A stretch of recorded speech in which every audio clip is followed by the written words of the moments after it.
का ये गिरिखंड, दूर दूर तक फैला ये भूभाग, इसका जर्रा जर्रा उस लूट से सींचा गया है जिसने इंसानी सभ्यता की नई कहानी, नई इबादत लिखी है। इस गिरिखंड में लोग मारे गए, कत्लो गारत हुए, हिंसा का ऐसा नंगा खेल खेला गया कि हिंसा करने वाले का मन भी भर आया।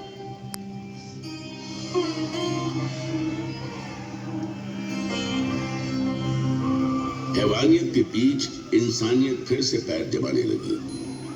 हिंसा के खिलाफ अहिंसा की मजबूत जड़ें पहाड़ी चट्टानों, अंधेरे जंगलों, उफनती नदियों और महासागरों को चीरती सरहद पार तक फैल गई। और इसी धरती से इंसानियत का नया स्वर इस गिरिखंड से टकरा समस्त विश्व में गूंज उठा। समस्त मानव मेरी संतान है। मैं अपनी संतानों के लिए क्या चाहता हूं? मैं चाहता हूं उनका भला, उनकी खुशियां, इस संसार में भी और इसके बाद वाले संसार में भी। समस्त मानव जाति के लिए यही कामना है। तुम शायद ये समझ नहीं सकते कि मेरी ये कामना किस हद तक है, और यदि तुम में से कुछ इसे समझ भी जाए तो भी तुम इस कामना की शिद्दत को पूरी तरह नहीं समझ सकते। मैं अहिंसा के उसी नाद का प्रतीक हूं जिसने इस ब्रह्मांड को एक सूत्र में बांध रखा है, जिसका होना इंसानियत का होना है। यही भाईचारे की सच्ची परिभाषा भी है। सम्राट अशोक की ऐतिहासिक कहानी प्रारंभ होती है उनके दादा चंद्रगुप्त मौर्य से। ईसा की चौथी शताब्दी का अंत एक बटी हुई राजनीतिक स्थिति के शुरुआत का समय था। देश, जन, विश्व, ग्राम, कुल और राज्यों में बटे हुए थे। अलग अलग प्रदेश, अलग अलग शासक, अलग अलग शासन व्यवस्था, अलग अलग कायदे कानून। समय आया ईसा पूर्व 321 का। 25 साल का नौजवान चंद्रगुप्त मौर्य। हालांकि राजा नंद के मुकाबले उसकी फौजी ताकत कम थी, लेकिन कौटिल्य जैसे गुरु की कूटनीतिक चालें नंद की फौज पे भारी पड़ी।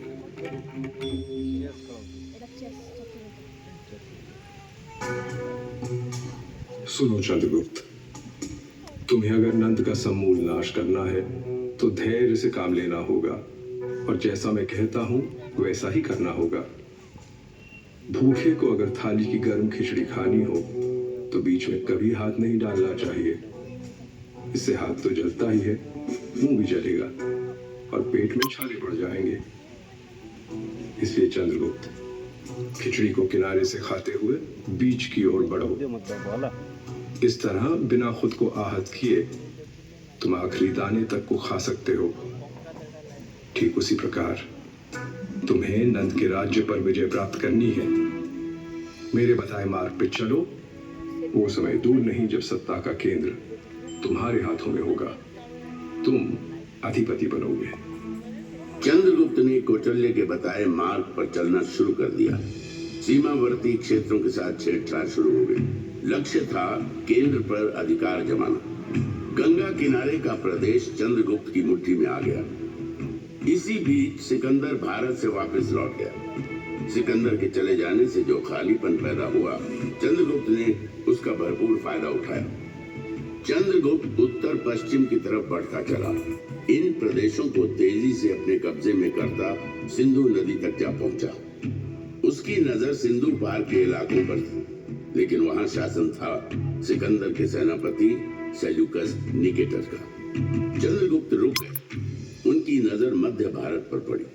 उसने नर्मदा के उत्तर में स्थित प्रदेशों को अपने कब्जे में ले लिया, लेकिन सिंधु पार के इलाकों को अपनी मुट्ठी में करने की चाहत अभी भी दिल में कसमसा रही थी। साल था ईसा पूर्व 305 का। चंद्रगुप्त सेल्यूकस से जा भिड़ा।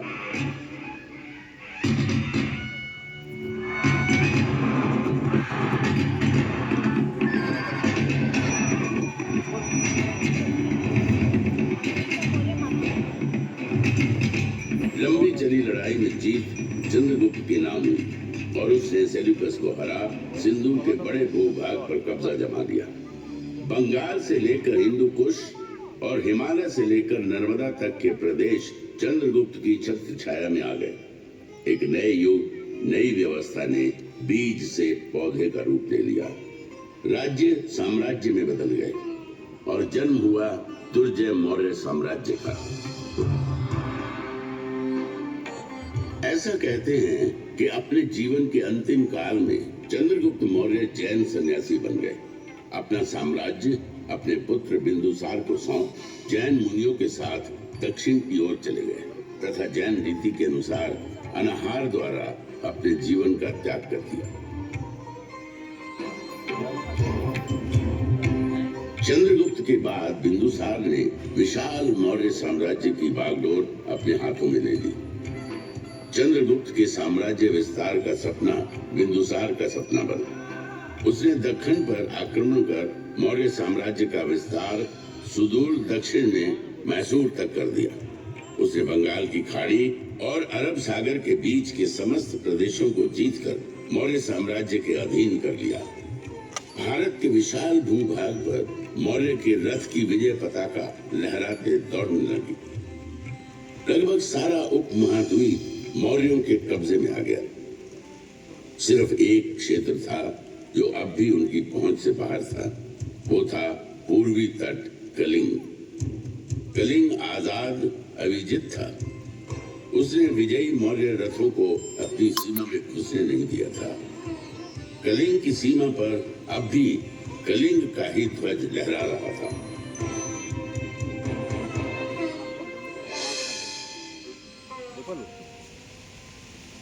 बिंदुसार की कई पत्नियों में से एक थी धर्मा। उसी के गर्भ से जन्म लिया बालक अशोक ने।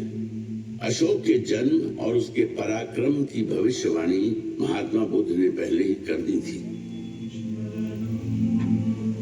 एक ऐसा राजा इस धरती पर जन्म लेगा जो पराक्रमी होगा, धर्म ध्वजा को थामेगा और धर्म के विचार को सागर पार तक ले जाएगा।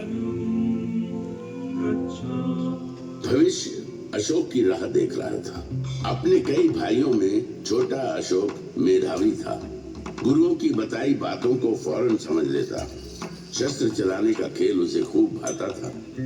दुश्मन के वार से किस तरह बचना है, शत्रु को कैसे अपनी तलवार के नोक के नीचे लाना है, ये कला उसने बचपन में ही सीख ली थी। शस्त्र कला के अभ्यास में वो अक्सर अपने बड़े भाई सुसिम को परास्त कर देता था।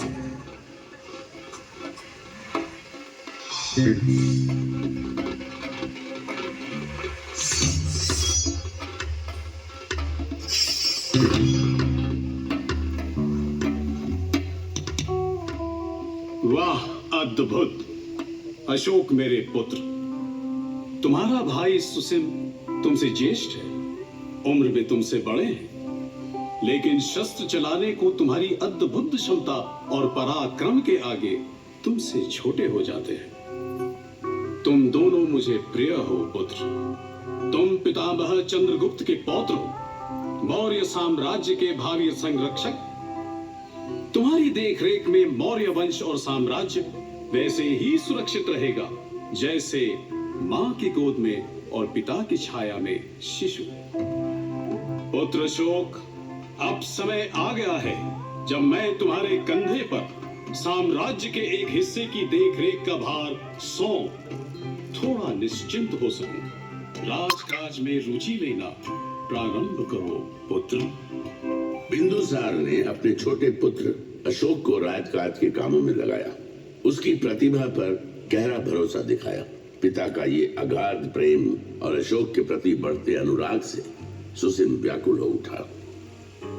अपने पिता की संतानों में मैं ज्येष्ठ हूँ। राज की जो बागडोर मेरे कंधे पे होनी चाहिए वो अशोक के कंधे पे डाली जा रही है।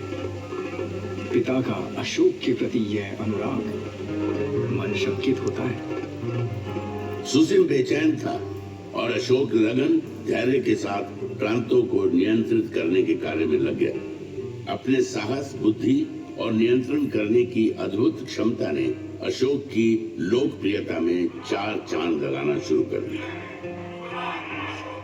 अशोक की बढ़ती प्रसिद्धि और प्रांतों को नियंत्रित करने की क्षमता से जहां एक तरफ बिंदुसार का भरोसा अशोक के प्रति बढ़ता जा रहा था, वहीं युवराज सुसीम का भावी सम्राट बनने का भरोसा डगमगाने लगा।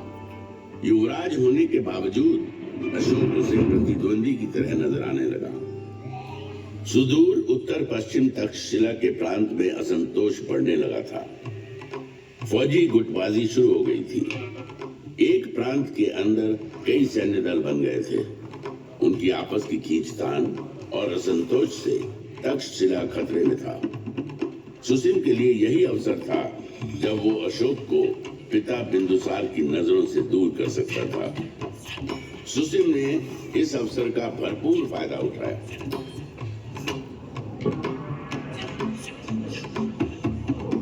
तक्षशिला में बढ़ती अशांति और असंतोष ने मौर्य साम्राज्य को संकट में डाल दिया है। तक्षशिला की रियासतें आपस में शत्रुता पाली हुई है। रियासतों के सैन्य दल आपस में लड़ रहे हैं। यदि इसे शीघ्र रोका नहीं गया तो वह दिन दूर नहीं जब तक्षशिला मौर्य साम्राज्य के खिलाफ विद्रोह कर देगा। पितामह चंद्रगुप्त के साम्राज्य की रक्षा करनी है तो तक्षशिला के विद्रोह को शांत करना ही होगा। हम भाइयों में सिर्फ अशोक ही ऐसा है जो इस विद्रोह को शांत कर सकता है। इसलिए मैं आपसे आग्रह करता हूँ कि अशोक को यथाशीघ्र तक्षशिला प्रस्थान करने का आदेश दें। बिंदुसार ने अशोक को तक्षशिला में हो रहे उपद्रव और बढ़ रही अशांति को शांत करने के लिए तक्षशिला जाने का आदेश दे दिया। अशोक अपने बड़े भाई सुसीम की योजना से अनजान अपने दल बल के साथ तक्षशिला की ओर बढ़ चला। अशोक ने पाटलिपुत्र से तक्षशिला, आज के सिंध प्रदेश तक की लंबी यात्रा तय की। अशोक की व्यवहार कुशलता, उसकी बहादुरी और राज चलाने की उसकी नीति से तक्षशिलावासी पहले से ही परिचित थे। अशोक के तक्षशिला आगमन को वहां के लोगों ने बड़े उत्साह और खुले हृदय से लिया।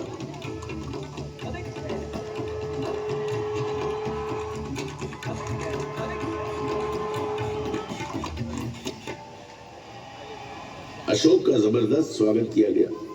तक्षशिला की धरती पर न घोड़े दौड़ाए गए, न तलवार चली, न ही लहू बहा। अशोक के आगमन और उसकी व्यवहार कुशल राजनीति ने आपसी उपद्रव, मनमुटाव को बिना किसी युद्ध के शांत कर दिया। तक्षशिला की सफलता की खबर जब पाटलिपुत्र पहुंची तो सम्राट बिंदुसार का सर और गर्व से भर उठा। अशोक के प्रति स्नेह, अनुराग और आस्था महाराजा बिंदुसार के हृदय में बस गई। यही सुसीम के लिए चिंता की बात थी। सुसीम को उसकी अपनी सत्ता हिलती नजर आई। अशोक को अपने रास्ते से हटाना सुसीम का एकमात्र लक्ष्य बन गया। सुसीम ने अशोक के खिलाफ महाराज के कान भरना शुरू किए। महाराज बिंदुसार को अशोक के विरुद्ध करने के लिए जितने प्रयोजन हो सकते थे सब किए। सुसीम युवराज था, मौर्य साम्राज्य का भावी शासक। उसका इस प्रकार सोचना बिंदुसार को चिंतित किए जा रहा था। सुसीम की बातों में भविष्य के खतरे की गंध आ रही थी। बिंदुसार ने अशोक को अपने से दूर भेज दिया। अशोक को देश निकाला मिल गया।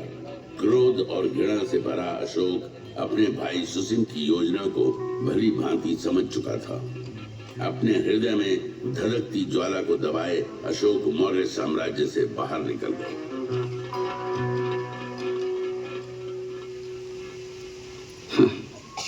मौर्य साम्राज्य के महाराज जो मेरे पिताजी हैं, उनका संदेश आया है। पिता मुझे वापस लौटाने को कहते हैं। मौर्य साम्राज्य के प्रांत उज्जैन में भयंकर विद्रोह जो छिड़ा है।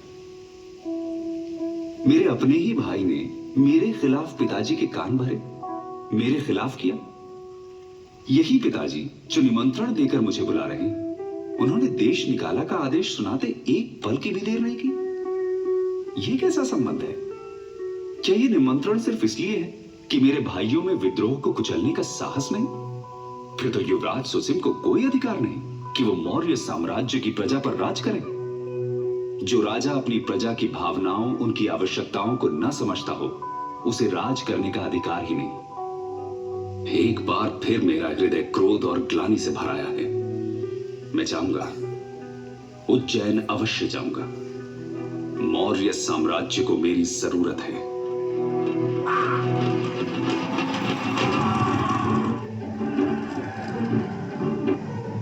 अशोक की जोरदार वापसी हुई। अपनी पूरी ताकत, हौसले और सैन्य बल के साथ उज्जैन के विद्रोह को कुचलने अशोक निकल पड़ा। उज्जैन में घमासान मचा। अशोक ने अपनी पूरी शक्ति लगा दी। विद्रोह को बुरी तरह रौंद दिया गया। विद्रोही मारे गए। मौर्य साम्राज्य की हिलती नींव और गहरे धंसती चली गई। चैनी के इस संग्राम में अशोक को चोट आई। घायल अशोक के उपचार में वैद्य लगा दिए गए। इन्हीं में एक थी बौद्ध सन्यासिनी देवी। दिन रात अशोक की देखभाल में लगी थी। देवी के संपर्क ने अशोक का परिचय बौद्ध धर्म और विचार से कराया। धर्म का विचार अशोक के मन को छू गया था। देवी का अनुराग और उसका संपर्क उसे भाने लगा। आगे चलकर अशोक ने देवी के अनुराग और उसके प्रति अपने लगाव को वैवाहिक रूप में बदल दिया। अशोक उज्जैनी के प्रशासन में लगे थे। उधर पाटलिपुत्र में उनके पिता बिंदुसार बीमार मृत्यु शैया पर पड़े संघर्ष कर रहे थे। पिता पुत्र दोनों संघर्षरत थे। दोनों ओर संघर्ष था। संघर्ष था जीवन का। अशोक उज्जैनी के संघर्ष के विजयी योद्धा थे, लेकिन पिता बिंदुसार मृत्यु से अपने जीवन का संघर्ष करते हार गए। मृत्यु ने जीवन पर विजय प्राप्त की।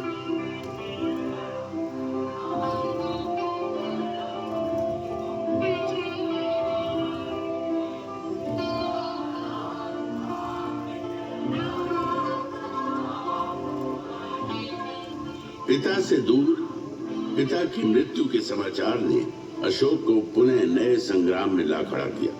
धूल के गुबार उठने लगे। मन में दुख करुणा का बवंडर सा उठ खड़ा हुआ। कई तरह के प्रश्न आपस में टकराने लगे। प्रश्न था आने वाले समय के मौर्य साम्राज्य के गौरव का। पिता नहीं रहे। मुझे पाटलिपुत्र लौट जाना होगा। पितामह चंद्रगुप्त और पिता बिंदुसार के विशाल मौर्य साम्राज्य के भविष्य पर पुनः अनिश्चय के बादल मंडराने लगे हैं। मौर्य साम्राज्य का शासन अपने ज्येष्ठ भाई सुसीम के कमजोर हाथों में चला जाने दो। राजकाज से दूर मैं चला जाऊं घने अंधियारे जंगल में। सुसीम के हाथों में मैं मौर्य साम्राज्य के विनाश को देख रहा हूं। काल, तूने मुझे पुनः मझधार में ला खड़ा किया है। मेरा जीवन संघर्ष और उठा पटक का चक्र बनकर रह गया है। इससे मुक्ति नहीं। अशोक को साम्राज्य के भविष्य की चिंता थी। कई तरह के प्रश्नों ने आ घेरा था। वे उसमें उलझते चले जा रहे थे। तभी राधा गुप्त के नेतृत्व में अशोक को चाहने वाले मंत्रियों की एक मंडली आई। राधा गुप्त अशोक को भावी सम्राट के रूप में देख रहे थे। मौर्य साम्राज्य का भविष्य तभी सुरक्षित था जब उसकी बागडोर अशोक जैसे कुशल प्रशासक के हाथ में हो। यदि संघर्ष ही मेरी नियति है तो मैं लड़ूंगा। पितामह चंद्रगुप्त के साम्राज्य की परिभाषा की रक्षा के लिए लड़ूंगा। यह संग्राम महान मौर्य साम्राज्य के गौरव की रक्षा का संग्राम है। जो भी इसके रास्ते में आएगा मारा जाएगा। मौर्य गौरव की रक्षा करना मेरा प्रथम कर्तव्य है। इसकी राह में मेरे भाई, मेरे संबंधी जो भी आते हैं आने दो। अपने हथियार उठाओ, खोलो घोड़े। जो भी सामने आता है खत्म कर दो उसे। बहने दो खून की नदियां। चलो पाटलिपुत्र की ओर।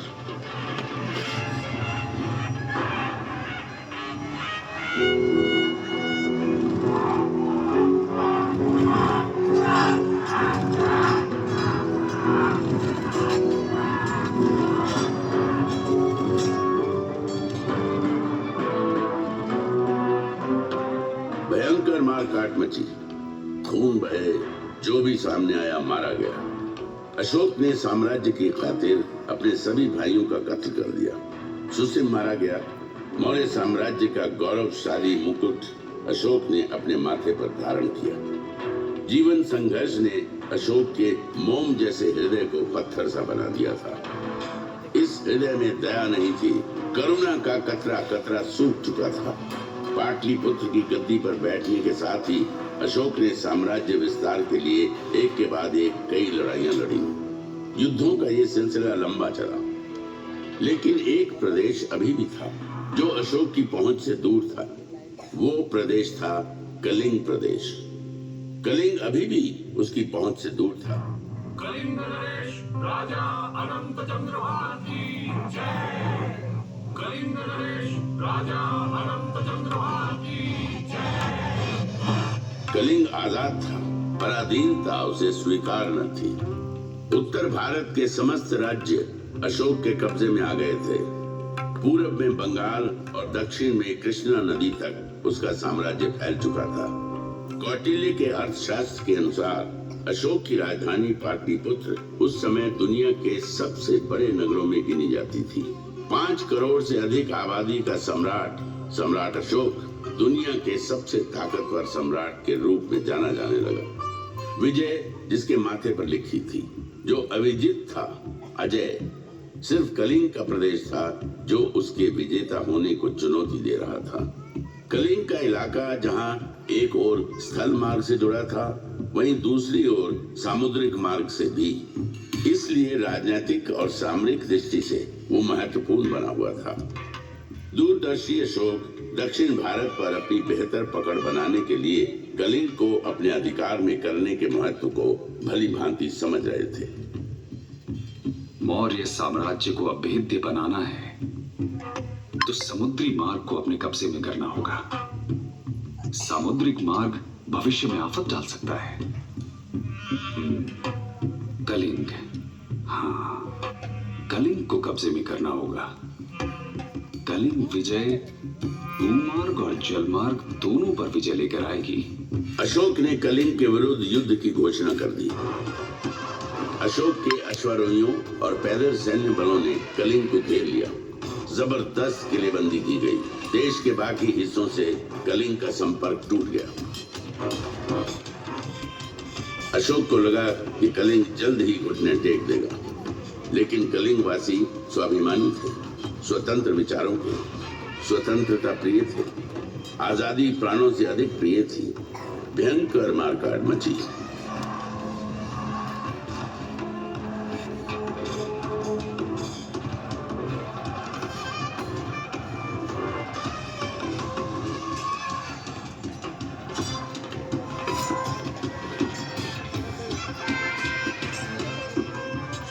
कलिंग का यही प्रदेश संग्राम का केंद्र बना। अशोक के अश्वारोहियों ने धौलीगिरी के प्रदेश को रौंद डाला। जबरदस्त मुकाबला हुआ। युद्ध चला। 1.5 लाख से अधिक लोग बंदी बना लिए गए। लाखों लोग मारे गए। घायलों की तो गिनती ही नहीं थी। कलिंग का युद्ध इतिहास की सबसे बड़ी त्रासदी बन गया। मानवता आंसू बहाती रही। इंसानियत ने बर्बरता और जुल्म के आगे घुटने टेक दिए। विजयी अशोक की विजय यात्रा कलिंग की भूमि पर निकली, लेकिन इस पराक्रमी राजा के विजय स्वागत में फूलों की पंखुड़ियां नहीं थी। स्वागत में थे कटे पिटे शव, अपने पतियों की मौत के शोक में विलाप करती स्त्रियां, लहू से कीचड़ बन आए राजमार्ग, शवों के विशाल ढेर, चील, गिद्ध, भेड़िए और सियारों के संवेद गीत। अशोक का हृदय दुख, करुणा और गिलानी से भर उठा।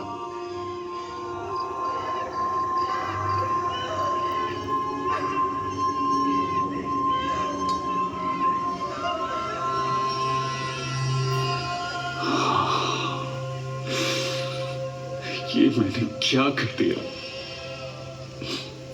मैं तो निकला था विजय करने कि कलिंग की भूमि मेरा स्वागत करेगी, एक विजयी राजा की तरह।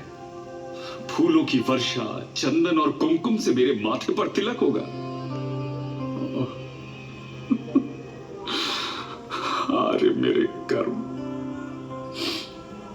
मेरे मस्तक पर तिलक की जगह रक्त रंजित कीचड़ पुता।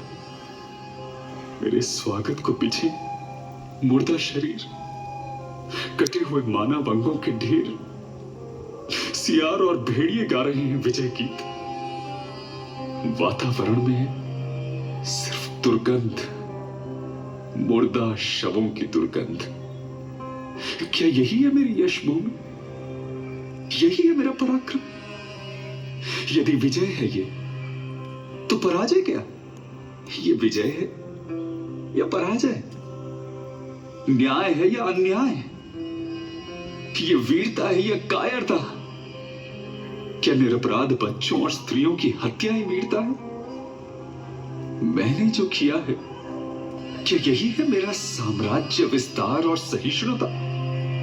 किसी के पति मारे गए, किसी के पिता, किसी के बच्चे, तो किसी के घर पर हुआ हमला।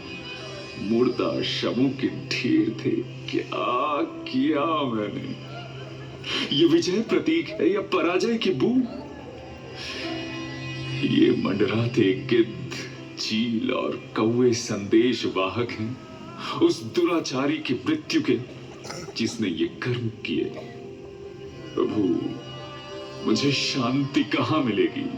मेरे प्रभु, अपनी शरण में ले लो ईश्वर, अपनी शरण में ले लो, मुझे थाम लो। प्रभु, शांति चाहिए मुझे, मेरे प्रभु, शांति चाहिए।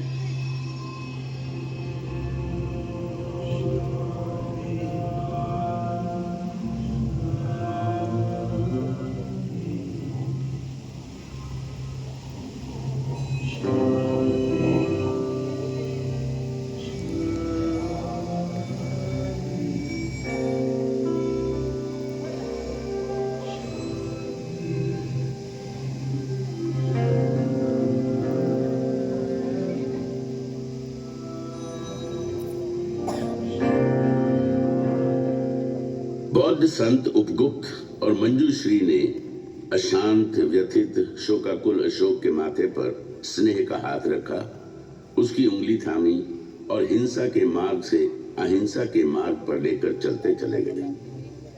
उसने हिंसा का त्याग कर अहिंसा को अपना धर्म बना लिया। अशोक बुद्ध के मार्ग पर चल निकले और कहे गए, देवन प्रिय, देवताओं के प्रिय, प्रिय दासी। कलिंग, जहां अशोक ने युद्ध लड़ा, उसके हृदय का सबसे प्रिय प्रदेश बन गया। धौली की जो दया नदी रक्त से लाल हो गई थी, उसी दया नदी के तट पर बसे धौलीगिरी में अशोक ने कई चैत्य और स्तूप बनवाए, शांति संदेशों के स्तंभ खड़े करवा दिए। कलिंग के ये शिलालेख मानवीय समाज, न्याय और आदर्श की बात करते हैं। अशोक ने धम्म के विचार को अंगीकार किया। अहिंसा ही उसका मार्ग था। इंसान ही नहीं, पशुओं, जीव जंतुओं की हिंसा पर भी रोक लगा दी गई। शाकाहार का विचार दिया। जाति पाति के भेद खत्म कर दिए गए। लोक कल्याण और जनहित उसके शासन के मंत्र बन गए।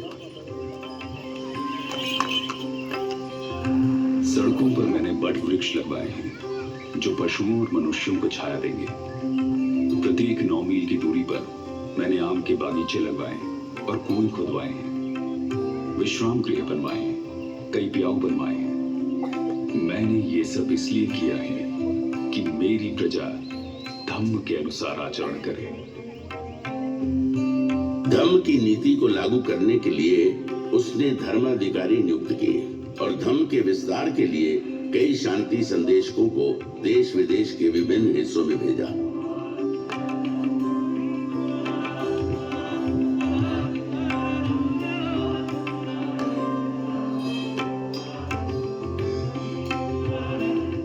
Sri Lanka, Nepal, Thailand, Egypt, Syria और मैसेडोनिया के इलाकों में अशोक के शांति दूत अहिंसा के विचार को लेकर गए और बुद्ध के विचार का प्रसार किया।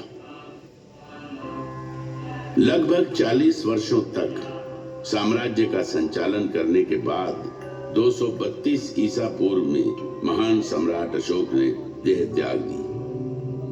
अशोक के शांति संदेश उसकी राजनीतिक समझ की गौरव गाथा कहते नजर आते हैं और आज भी अंधेरे में रोशनी फैलाने का काम करते हैं। संभवतः अशोक दुनिया का पहला ऐसा सम्राट था जिसने साम्राज्यवाद के विचार को लोक कल्याण और जनहित के संदर्भों में समझा और उसे लागू भी किया।